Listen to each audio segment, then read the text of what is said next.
This is another example of a Northern Renaissance artist here doing a lovely contrapposto of a Mary Magdalene form in her nudity, sort of being covered by her hair, looking again a lot like a nude Venus statue. This is Gregor Erhard's. I apologize, it's not a very good picture, but I took that picture last summer at the Louvre.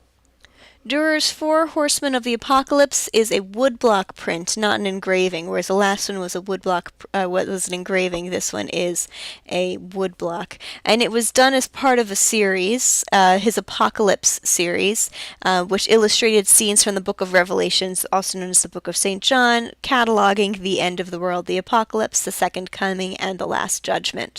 So Albrecht Dürer here is showing the four horsemen of the apocalypse. We already have kind of talked about the second coming and the end of the world, and how Christ comes down and he divides everyone up into either heaven or hell. But the first thing that he has to do during the second coming is kill everyone who's still alive. So it's a sort of mass chaos, terrible extinction of the human race, where the four horsemen here representing four causes of death, four very popular causes of death, riding through the world and trampling and killing everybody so that Christ can then come down and separate everybody into heaven or hell. Each of these four horsemen represents, again, or are a personification of a certain type of death. The skeleton here is death. He's just death, this sort of skeletal form here, and he's raking through people.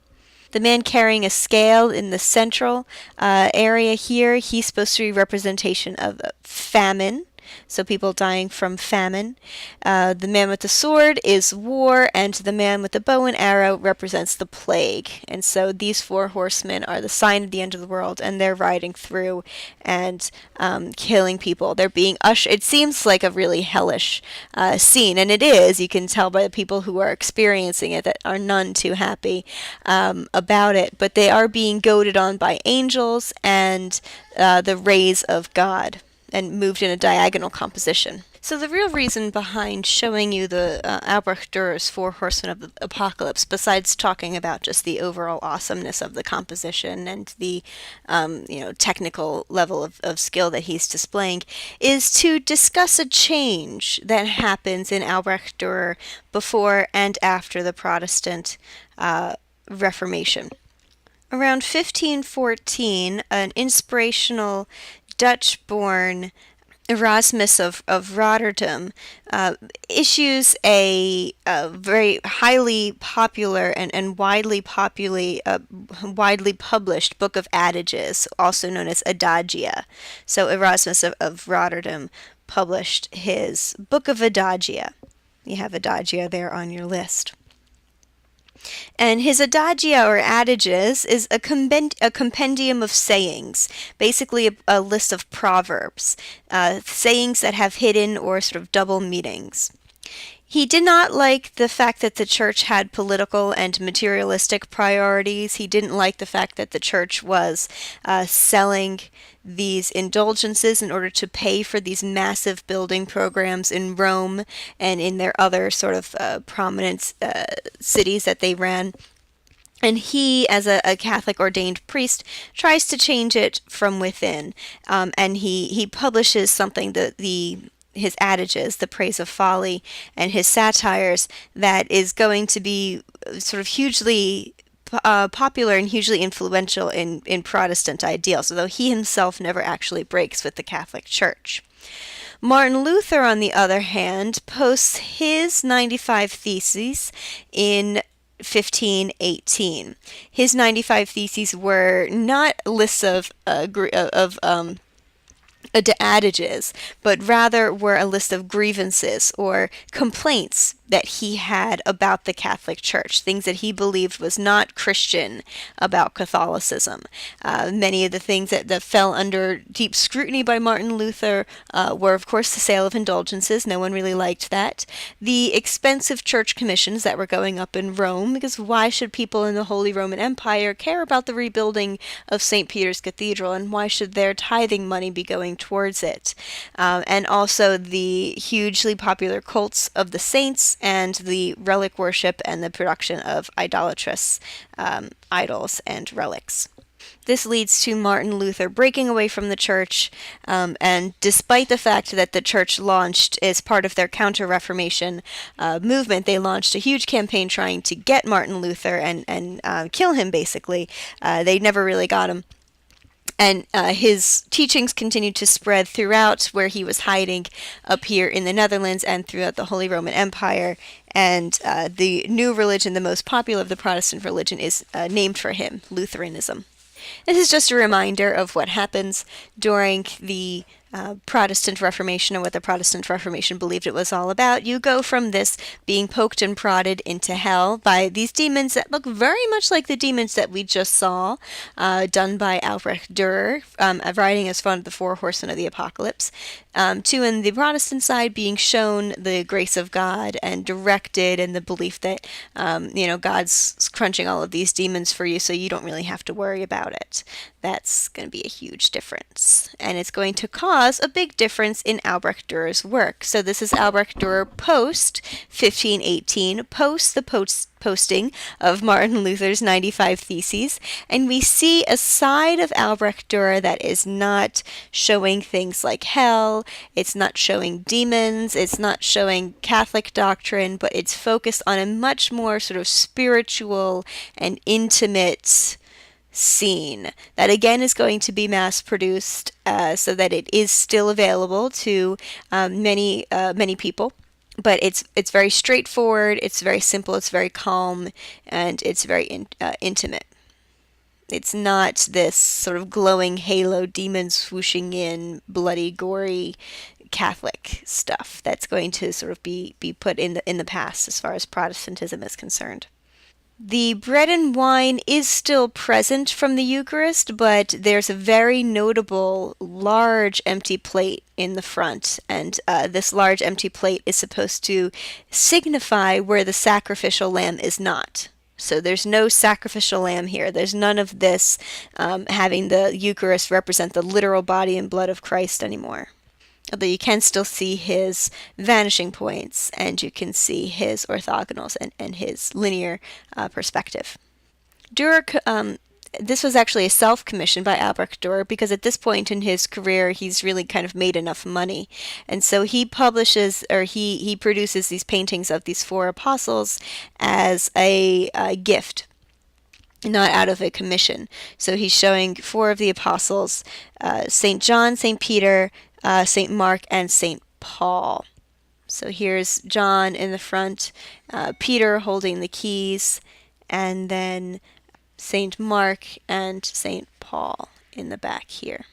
You can see that because of his use of oil paints, he's still holding to all of these Northern Renaissance interests in things like details, accurate rendering of things like fabric and facial expressions, but we don't see a lot of body going on underneath here anymore. He's no longer showing us a lot of nudes, as part of Protestantism is going to encourage modesty.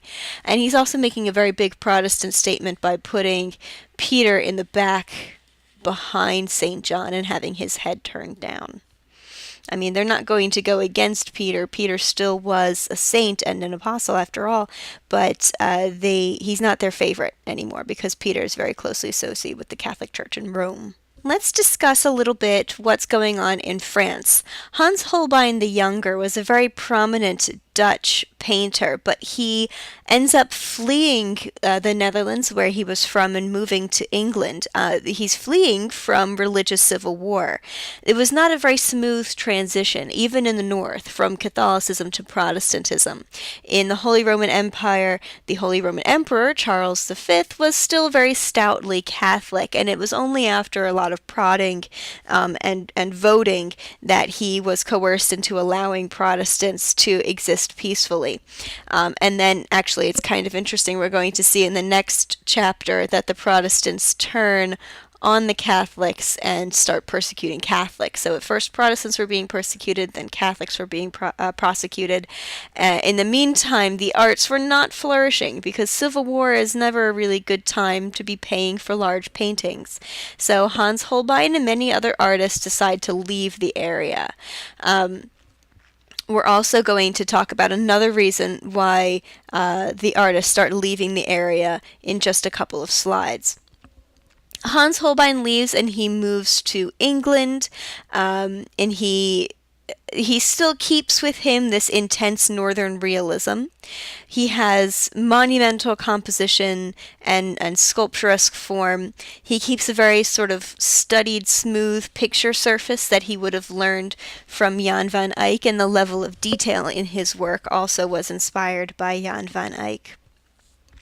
He's showing here, though, in his portrait, two Renaissance men. These are the French ambassadors, and I can never remember if they're the English ambassadors to France or France's ambassadors to England. They were the French ambassadors to England. Okay, thank you. I have my notes in front of me. So, they're French ambassadors to England. And showing here with all of the trappings of a Renaissance man, as you're supposed to be versed in a little bit in all of the arts. They have instruments, of musical instruments down here with books showing that they're very well read. They have scientific instruments for measuring things like the sun and distance and cartography all around them. And these instruments are mapped out with the exquisite detail that you would expect to come out of the Northern Renaissance time period post Jan van Eyck. Also in the way that they're dressed, and you can tell exactly what each material and what each fabric is made out of. Hans Holbein the Younger made a decent amount of money painting portraiture, showing off his skill in technique and color and pattern, and his very strong composition. And he goes even further and shows off a little bit some of his talents in a purely sort of demonstrative painting technique. This area in the foreground, this blobular looking thing, is an anamorphic image. I think you have on your handout anamorphosis.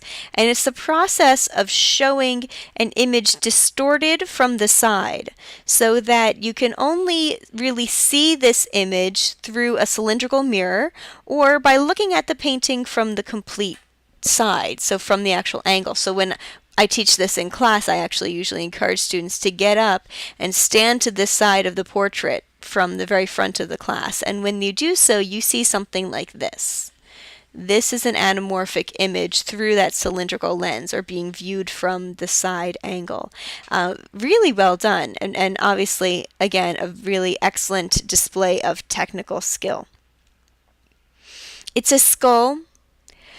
Skulls are often called or referred to as memento mori, which means reminders of death. So maybe this is just a sort of symbolic reference to the fact that, yes, they're pursuing all of these worldly, all these worldly pursuits, all of these worldly hobbies, but they're also religious men, and they're remembering that they're mortal at the same time. The King of France, King Francis I, commissions the Chateau de Chambord in France, which borrows from some of these Italian concepts of symmetry and balance while placing them on a French sort of almost Gothic-looking irregular fortress. So you have 3 levels of windows marching in a continuous, sort of these continuous string courses, 1, 2, 3, moving upwards, and then you have 4 of these round medieval-looking towers spaced throughout, with some examples of Roman-looking arches. So that's the Chateau de Chambord. The area up at the top was topped with a lot of interesting bell towers and spires, some domes. This whole top upper area up here does look very international style or Gothic in the architecture. If this was a traditional Italian, it would all be simple domes. It's around this time that they also start commissioning in Paris the west facade of the Louvre, the entire Louvre, which started out as the living quarters for the kings of France, and it was not until I believe the 19th century that it became a museum. So again, you have sort of 3 levels of architectures divided by string courses here. In the Louvre, you have these lovely inclusion of these engaged pilasters, which are even more references to classical antiquity, and even a row of arches, an arcade that goes across the bottom. Jan Gossart is working in Germany, and he is a portrait artist, and he works mostly for private patrons, and mostly in portraiture. Shipbuilding was a very profitable business in the north. Building in the North Sea, there is a series of rivers that flows throughout the entirety of northern Europe, which is what continues to enhance the trade of Antwerp and Amsterdam and all of these cities that are along the mouth of the rivers. And so this is just another example of a private patron in the north being interested in what Italy was up to. So Neptune and Amphitrite are one example, pretty much the only example that we have of done in all'antica style, or done in the style of classical sculpture, where Neptune and Amphitrite are Greek gods. They're standing in contrapposto. They're standing mostly nude, minus Neptune's shell codpiece. That's not the way his penis looks. That's a shell that's covering him. And so I just wanted to mention that. Oh, and you also have great Italian things like Lanier. But for the most part in the north, the portraiture like this was going to be considered inappropriate. Post-Protestant Reformation, portraiture in the north is going to focus on people's hardworking nature, on their moral and their spiritual life, on their virtues, and it's going to have some kind of tale or lesson to teach. So emphasizing the virtue of these hardworking Christian people as they try to make their way in the world. So we're getting a glimpse in Quentin Matisse's Money Changer and his wife into what was supposed to be the everyday activity of the mercantile class. So there's numerous references to moral and spiritual life, and even some lessons and some mistakes that they are making that is supposed to encourage us to be a little bit smarter. So this is not necessarily a straightforward portrait like the one that we looked at of the goldsmith in his chamber, because the money changer and his wife are actually making a few mistakes that the properly indoctrinated, moralized Protestant Christian would notice and say, I better make sure that I don't allow that to happen to myself. And we'll point those out as we describe what's going on. So rather than being a descriptive work documenting the subject's profession or documenting the contemporary religious practice, this painting is actually an allegorical and moral work, condemning avarice and exalting honesty. And it is shown by the emblems of vanity of life of Christian symbols, like the scales, which represent some of the scales from the Last Judgment scene, keeping fairness and balance in judgment, is fairness and judgment in balance. And small details like the mirror and symbolist inclusions.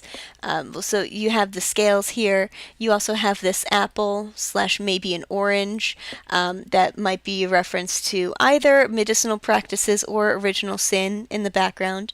You have the beads for a rosary back here, water that's emphasizing baptistry and cleanliness and absolution of original sin. The main character and his wife, you can see his wife is reading from a book of hours, so showing sort of her piousness by reading from a book of hours, and the inclusion of this great convex mirror in the front, which has a tiny little vignette scene of a man looking out a window at a church with a cross in the window. So inclusions of Christ everywhere. The man is weighing pearls and gems and gold against currency in front of him, using a combination of weights for his scales to try to get sort of an accurate count of how much gold and precious gems there are, so that he can change them to money and sell them. Not necessarily the most Christian of practices, if you're familiar with some of the Christian rules against things like usury and that kind of thing. This would not have been looked upon very favorably. So while it looks at first like you're looking at a image of maybe a perfect couple in their Christian world, you start to soon notice that they're making several mistakes. For example, the wife, while she seems to be rifling through her book of hours, is actually being distracted by the counting of money which her husband is doing off to the side. So teaching a lesson here, hopefully, to the viewer, saying stay focused on your work when you're praying, and if you want to help your husband, then put the book away, but it doesn't count if you're doing two things at once. You also have the inclusion of these pearls here. They're a reference to not only to luxury or vanitas, but also a reference to lust. Pearls and shells and sea life actually are very closely identified. Sorry, clamshells are very closely identified with Venus Aphrodite. She was born from the sea. She popped fully formed out of the ocean, and she was born to land on a clamshell, which we saw in Botticelli's Birth of Venus. So the presence of these pearls right here is actually a reference to Aphrodite, and it's actually a reference to lust. Then in the background here, you have idleness and gossip. Two people that seem to be gossiping in the background, which again is supposed to be moralizing that you shouldn't have this idleness, this idle gossip going on. On the original frame of this piece, which is now lost, it read, "Let the balance be just and the weights be equal." So this is an excellent example of Northern Renaissance portraiture where you see a moralizing aspect to it. And remember why they appreciate these moralizing tales? It is, after all, because they believe that people were born inherently good, and that if they are given direction, if they were taught the proper way to pray and the proper way to behave, they will choose that over evil, and they will choose good over evil. And so here Quentin Matisse is showing in his, what first appears to be a portrait, but we soon learn is not a portrait. He's showing his assumption of his new job as a spiritual director, as a spiritual leader, with his visual work that he's doing. You can also talk about the Northern Renaissance stylistic characteristics of very accurate, small detail. I have a close-up of this convex mirror if you want to see just how accurate and detailed his work was. Again, in the veins or in the style of Jan van Eyck that still is certainly present. We teased a little bit earlier the fact that many artists leave the region of the Holy Roman Empire and the territory where the Protestant Reformation and the conflict with the Catholics is going to be the strongest. Part of that was because artists don't really have a very good place in war. They don't get a lot of church commissions when people are spending all of their money on battle units and feeding troops and that kind of thing. Another very strong reason for leaving the North, however, was the Protestant practice of iconoclasm. As part of Martin Luther's complaints against the doctrine of the Church, he listed among them the practice of creating idols and worshiping false idols and worshiping false images or icons of the god. Things that were, to him, bordering on going against the second commandment. So he discouraged the production of costly altar-pieces, and he discouraged the worship of images and items to the point where people started actively, long after he passed, they started actively destroying altar pieces and things that people were worshiping, and saying that they were getting rid of false idols. And that is called iconoclasm. It's the purposeful breaking or smashing of icons. In this case, Catholic altar pieces were among the most popular things to be smashed. Peter Arstin himself lost a couple of his very popular and favorite altar pieces during iconoclasm. He doesn't leave. Many of the artists leave. He does not leave. He stays and he continues to paint. He paints, though, something that we call an inverted still life. Maybe because he was feeling a little bit bitter about the destruction of his pieces. It seems like he might have had some Catholic sympathies, despite the fact that he's active in the Netherlands during Protestantism. In an inverted still life, Peter Arstin has placed a still life in the premiere in the foreground of his scene. It's a meat still life. It's called a meat still life because it's a meat stall. It looks sort of gratuitously gross or gory, but this actually would have been a very real depiction of a still life of a meat stall at the time, showing things like inclusion of pig trotters, which people who didn't have a lot of money would eat, head, which they would boil into soup, sausages made from ambiguous parts of the animal, lard, and whatnot. intestines up here and used for making sausage casings and that kind of thing. The inverted still life comes from the presence of a Christian scene in the background. So inverted means that the still life is in the foreground and the religious element is placed in the background, hidden. And it's because it's hidden that a piece like this would manage to avoid being destroyed. So in the background of this very accurate rendition of what a butcher stall might look like in 1551, you have a Christian scene, or a hidden Christian scene. We're going to look at a detail of that scene. It's a small detail of Christ and the Holy Family on the road to Egypt. So on the road to Egypt, apparently Mary makes a stop and she offers some bread to a local begging boy while Joseph continues to lead the donkey away with the carrying the Christ child. So the inclusion of the religious scene in the background is probably a little bit tongue-in-cheek of Peter Arston, because we know that he was bitter about his two large altar pieces having been destroyed. He also includes several other veiled references to Christianity in the foreground that you only start to realize once you know that there's this background image of Christ. For example, these fishes that are crossed on the plate look like a cross. There are many other things that you start to notice that are crossed once you see these fishes. I've heard someone reference the twisting nature of a pretzel as also being representative of a cross, in addition to the Holy Trinity because of the three pieces of the pretzel. There's this empty vessel here, which we've seen as standing in for Mary's womb with the birth of the Christ child.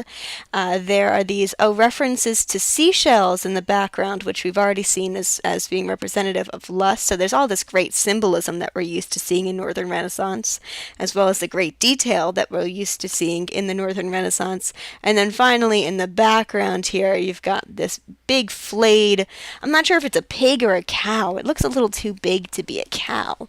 Or sorry, a little bit too big to be a pig. So I think it might be a cow.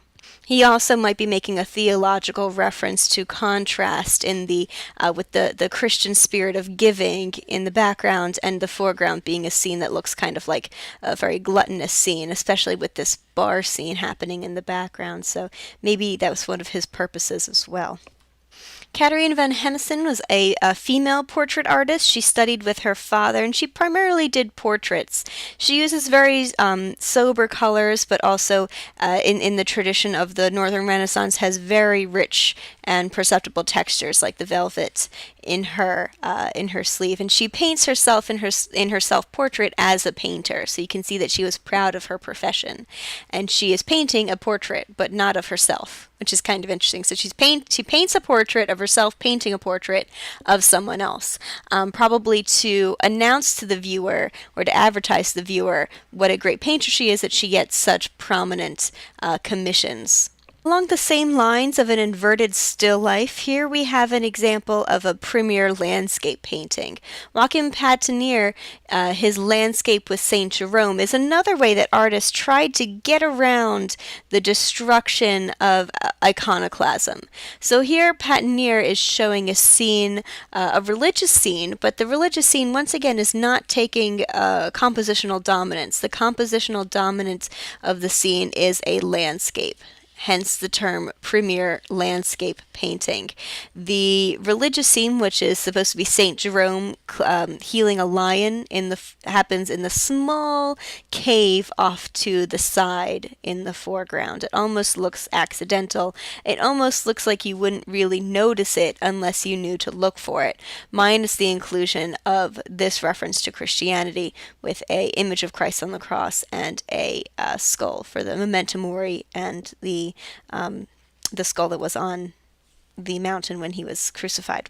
But primarily, though, this is a landscape scene, and so it would have avoided any attempts at iconoclasm because of that. Peter Bruegel the Elder was the father of Dutch genre painting. Genres are scenes of everyday life, real, imagined, or romanticized. He uses a mastery of line. You can see he uses excellent lines, in fact, maybe a little bit too crisply outlined some of his forms. They almost look like collages because of his use of line and his shape and his composition. He also went to Italy, very similar to Albrecht Dürer, but he didn't spend as much time studying the old sculptures. He kind of ignored that part. He was more impressed by the landscape of Italy and nature as being the source of life. And so he mostly, when he came home, you could see that he doesn't pay a lot of attention to anatomy. You don't see a lot of anatomy. You don't see a lot of body underneath his robes. In fact, his forms tend to look very flat, very two-dimensional, but he does focus greatly on sort of naturalism of landscape scenes and the naturalism or the realism of genre painting, painting people from the 16th century, contemporary to his life. This scene, Hunters in the Snow, was part of his Four Seasons series. There were 4 of them. This is obviously winter, showing hunters in the foreground returning from the hunt, women in the background make fires, and other people in the background enjoy the frozen lake and doing some skating. One of the first attempts at creating landscape paintings were his genre scenes. Here's another scene by Peter Bruegel the Elder, and this is as close as he ever comes to including an all'antica theme in his work. This is his landscape with the Fall of Icarus. If you're not familiar, the Fall of Icarus is a story from Greek mythology. Icarus and Daedalus are escaping from a prison. Daedalus makes them wings out of feathers and wax, and they fly through the sky and get out of jail. Daedalus warns his son not to fly too close to the sun, which of course he does anyway, and the rays of the sun melt the wax. He starts to lose his feathers, and he tumbles and drowns in the sea. Might take you a little while. If you want to try to play along, pause the video here and try to find Icarus. The title of the scene is Fall of Icarus. Where is Icarus? In the foreground, you have a man tilling the land. In the middle ground area here, you have a shepherd. In the background, you have a city and some boats in the harbor. And it's not until you get around to this area that you notice some feathers and some splashing and some legs poking up out of the water. That's Icarus. You see he's fallen out of the sky and landed in the sea where he is drowning. It's just so funny because no one seems to have noticed. Peter Bruegel the Elder is not only interested in genre scenes, painting everyday life, but he's also, because he's in the Northern Renaissance, very interested in these adages or proverbs. So we see a couple of proverbs illustrated in this landscape with the Fall of Icarus scene. The first proverb that you notice is, "No plow stops for a dying man." So here, this is no plow stopping for a dying man. So even though Icarus is dying in the background there, the man has to keep plowing his land. It's just sort of this idea that, plowing the land is more important than saving one life, I guess, in that sense. And then it's also a representation of another proverb which says it's better to till the land than brave the skies. So it's safer to just stick to what you know, basically, than to try to do something like fly, because that can be dangerous. So in true Northern Renaissance fashion, we have an interest in landscape. We have accurate, lovely detail in the landscape that he's depicting, and you have this moralizing tone, this post-Protestant moralizing tone to the scene. Which brings me to our next work, and our last starred slide from this series, Peter Bruegel the Elder's Netherlandish Proverbs. So yes, I do want you to know that it's Bruegel the Elder. There was a Bruegel the Younger. We haven't seen any work by him, but he was a very prominent Netherlandish painter. So I want you to remember that this was, in this instance, it's Bruegel the Elder.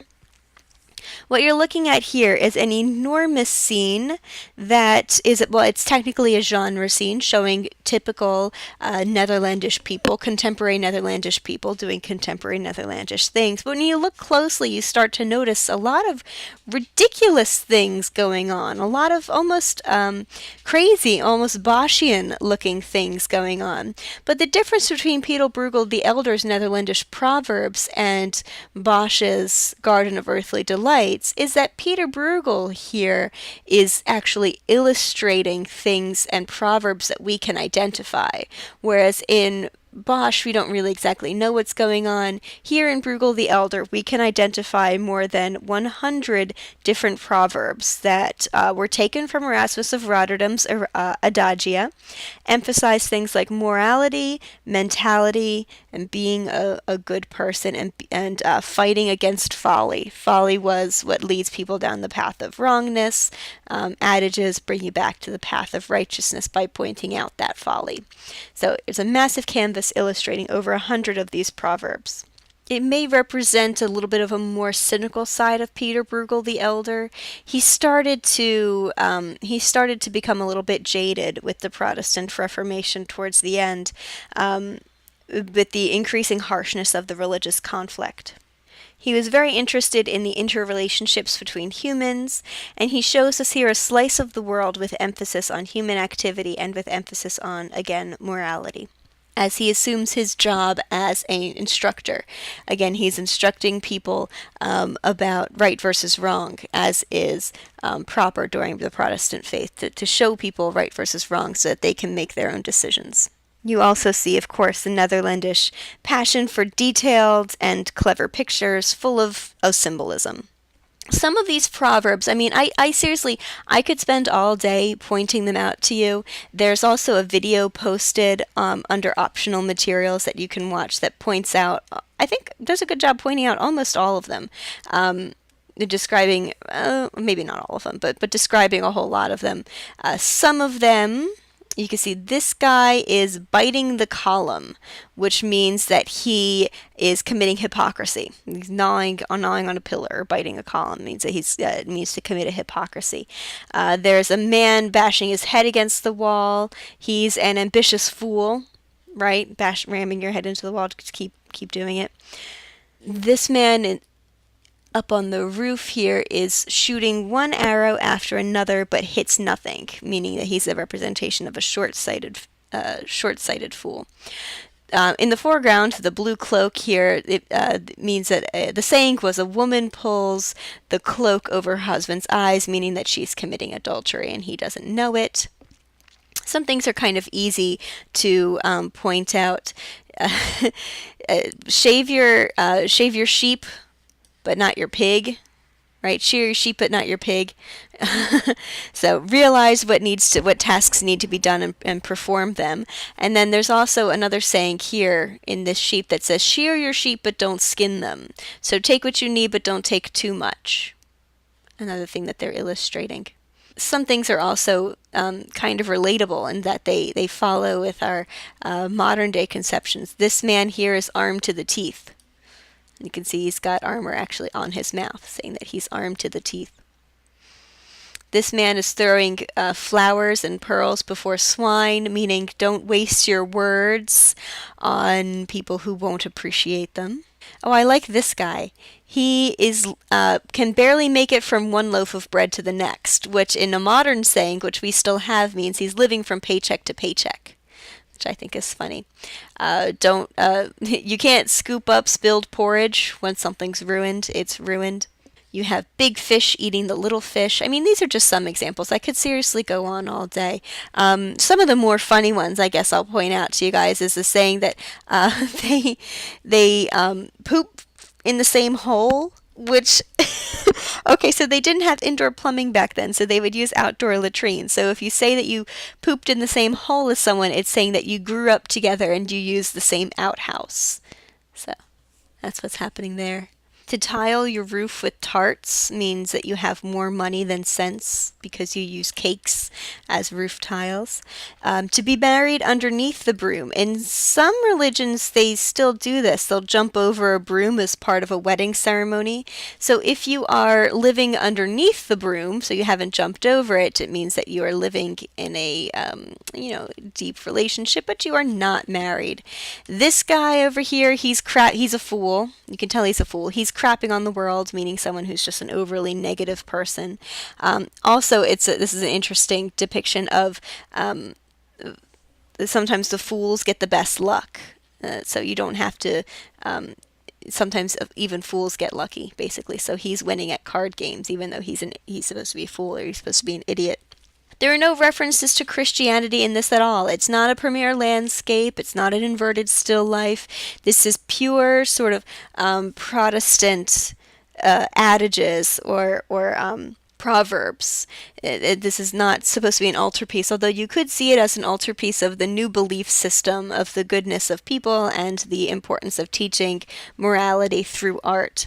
The only references to Christianity is right here. But this actually itself is technically an adage. The saying was to pin a false beard on Christ.